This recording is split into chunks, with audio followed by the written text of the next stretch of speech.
বলছোটা কি তোমরা? এত বড় একটা কনস্পিরেসি! 9 বছর আগে ওই রিধিমা বৌদি আর অভিরূপ দা মিলে দাদাভাইকে ঠকিয়েছিল, আর আজও 9 বছর পর ওই রিধিমা বৌদি অভিরূপ তার বুদ্ধিতে আমাদের দাদাভাইকে ঠকিয়েছে, আমাদের বাড়িতে বিপদ ঢুকে নিয়ে এসেছে। তো ভাবতেই পারছি না। আচ্ছা পিসিমণি, তোমরা জানতে আর জেনে ওই অভিরূপকে বাড়িতে থাকতে দিয়েছো? পিসিমণি ও বাইরে থেকে আমাদের এত বিপদ করেছে, আর এখন বাড়িতে এসে না জানি কি কি করবে। দাদাভাইকে জানিয়েছো? না, এটা তো আমি করতে পারবো না। না না, আমি তো দাদাভাই থেকে লুকাতে পারবো না। আমি দাদাভাইকে এক্ষুনি জানাবো সবটা। আস্তে প্লিজ প্লিজ প্লিজ প্লিজ তোমার দাদাভাইকে জানানো হবে সিমরান, কিন্তু এখন নয়তো কখন? সিমি প্লিজ এখন নয়তো সিমরান আস্তে মা, প্লিজ আস্তে আস্তে কথা বলো প্লিজ প্লিজ। আমি আমি আমি আমি বলছি, আমি তোমাকে বোঝাচ্ছি, তুমি আমার কথাটা শোনো। তুমি একটা জিনিস বোঝো তো, তুমি এটা বুঝতে পারছো কি যে এখন যদি আমরা গিয়ে তোমার দাদাভাইকে এই কথাগুলো বলি, তাহলে ওর পক্ষে ও ভেঙে পড়বে। সিমরান ভেঙে পড়বে দাদাভাই, ও অ্যাকসেপ্ট করতে পারবে না। তো না না, লিসেন টু মি, ওর বউ আর ওর বেস্ট ফ্রেন্ড ওকে ঠকিয়েছে, এটা মেনে নেওয়া ওর পক্ষে কতটা ডিফিকাল্ট, কতটা টাফ সিমরান, আমরা সেটা আমাদের কল্পনাতেও আনতে পারবো না, আমরা বুঝতে পারবো না সিমরান। ইউ গেট দিস না? পিসিমণি, আমি বুঝতে পারছি, আমি যেটা বললাম আমি বুঝতে পারছি, কিন্তু এখন আমরা কি করব? সিমরান, তুমি কি গোয়েন্দা হতে চাও? হতে চাই। তাহলে বলো তো, কখনো কোনো গোয়েন্দা তার ইমোশনসকে তার কেসের ফ্যাক্টসের থেকে বেশি ইম্পর্টেন্স দেয় নাকি সেটা দেওয়া উচিত? দেওয়া উচিত নয়। তাহলে সিমরান, তোমাকে এখন ইমোশনকে সাইড করতে হবে, বুঝতে পেরেছো? আর একজন স্মার্ট গোয়েন্দার মতো অভিরূপ আর রিধিমার ওপর নজর রাখতে হবে, মানে আমরা যেটা করছি, আর ঠিক সময় ওদের সব কারসাজি আমাদের সবার সামনে ফাঁস করতে হবে, ব্যাস। তোমরা চিন্তা করো না, আমার কাছে এমন এমন জিনিস আছে যেগুলো দিয়ে আমি খুব ইজিলি, না ওরা কি করছে, ওরা কখন কোথায় যাচ্ছে, কি কথা বলছে, খুব ইজিলি আমি ওটা ট্র্যাক করে নিতে পারবো। সেটা আমরা বুঝতে পারবো, কিন্তু ওরা জানতে পারবে না। বাহ, ব্যাস ব্যাস, তাহলে তো আর একটাই কাজ আমাদের। কাল অ্যানিভার্সারি পার্টিতে যখন সবাই বিজি থাকবে, ওদের এগেনস্টে আমরা একটা সলিড প্রুফ জোগাড় করবো, রাইট সিমরান? কাজ হয়ে যাবে। হ্যাঁ, তোমরা একটু ওদেরকে বিজি রেখো, আর বাকিটা না হয় ডিটেকটিভ সিমরান সামলে নেবে। গ্রেট, তাহলে কালই ওদের খেলা শেষ করতে হবে। ডিভোর্সের প্রথম হিয়ারিং যেন শেষ হিয়ারিং হয়। রেডি? All the best.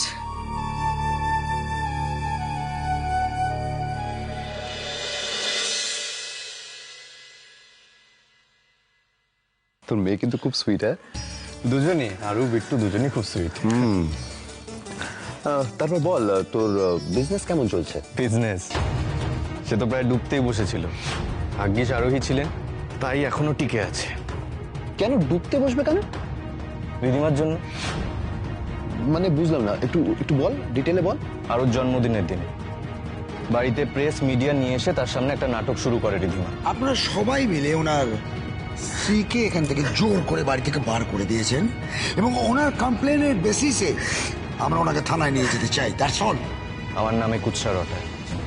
গভর্নমেন্টের কাছ থেকে একটা ডিল পেয়েছিলাম আমরা, সেটা হাতছাড়া হয়ে গেল। ভাগ্যিস আরোহী ছিলেন, উনি বুদ্ধি করে রিধিমাকে দিয়েই সেই ডিলটা আবার ফেরত এনেছিল। মিস্টার কাপুরের সাথেও যে ডিলটা হয়েছিল সেটা উনি ফেরত এনেছে। বাহ, খুব ভালো। বলছি যে তুই যে বলছিলি যে গভর্নমেন্টের ডিলটা হাত থেকে বেরিয়ে গেছিল, সেটা ফেরত পেলে কি করে, এমন কি করেছিল?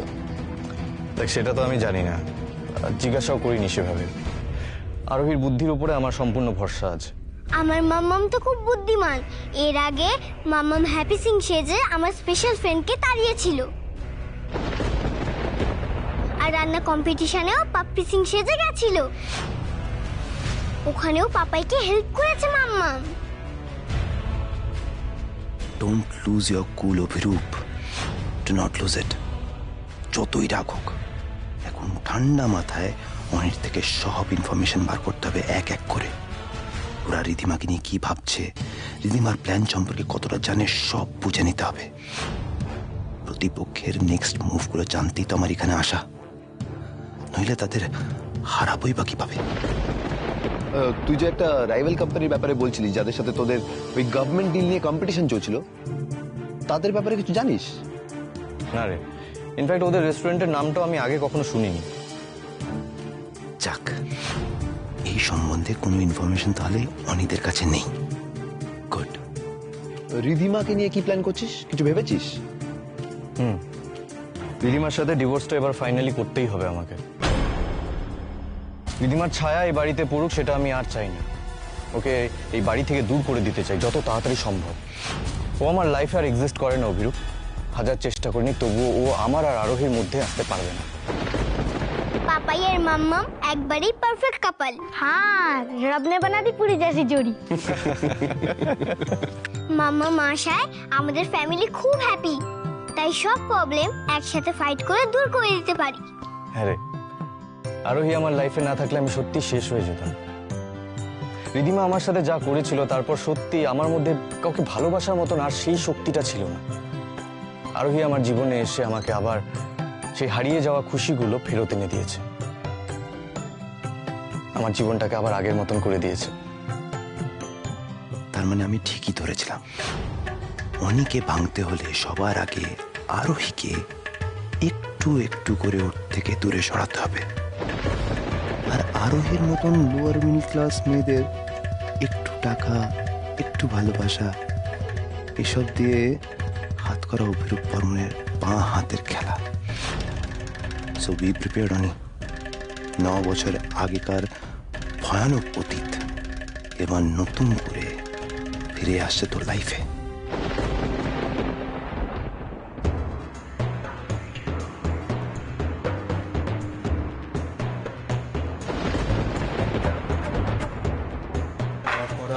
স্যার ফিরে আসার আগে তাড়াতাড়ি করবে। যাও যাও, মানিক ফোনটা দাও, আকাশকে ফোন করতে হবে। হ্যাঁ, ফোনটা দাও।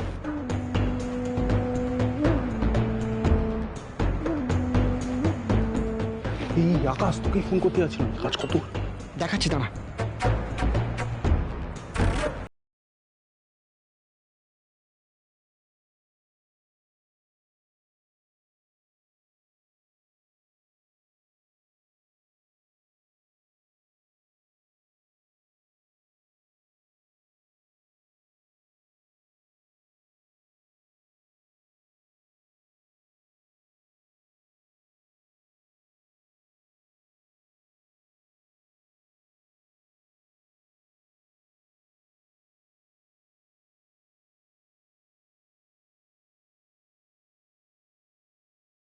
এবার যদি কেচ্ছা চক করে ওকে ঘর থেকে না বার করতে পেরেছি, আমার নামও রাহুল নয়।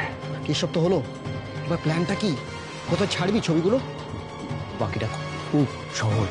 শোনো, আগে রমিতের ল্যাপটপে এই ফাইলগুলো ইন করিয়ে দিতে হবে, তারপর রমিতের ল্যাপটপ থেকেই ছবিগুলো ভাইরাল করতে হবে। হ্যাঁ, তাহলে রমিত কেস খাবে, ফেসে যাবে, ব্যাস। কিন্তু এইটা কি করে করা যায় সেটা নিয়ে আগে ভাবতে হবে। ভাবো ভাবো। রোহিত তো এখন বাড়িতে নেই, এই সুযোগটা আমাদের কাজে লাগাতে হবে। ওর ল্যাপটপ থেকে ছবিগুলো আমি ছেড়ে দেব, কিন্তু একা ছবিটা আমি ভাইরাল করব কিভাবে? সে ব্যবস্থা আমি করছি।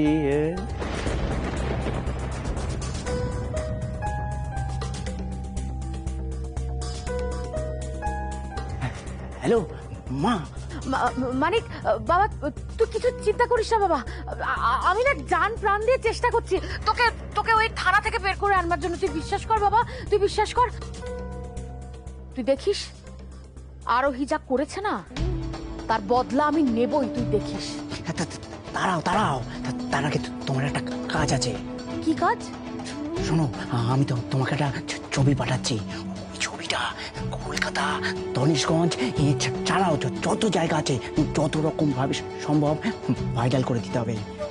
তাহলে আরো এদের উপর নেওয়া বদলার প্রথম ধাপটা শুরু হবে মা।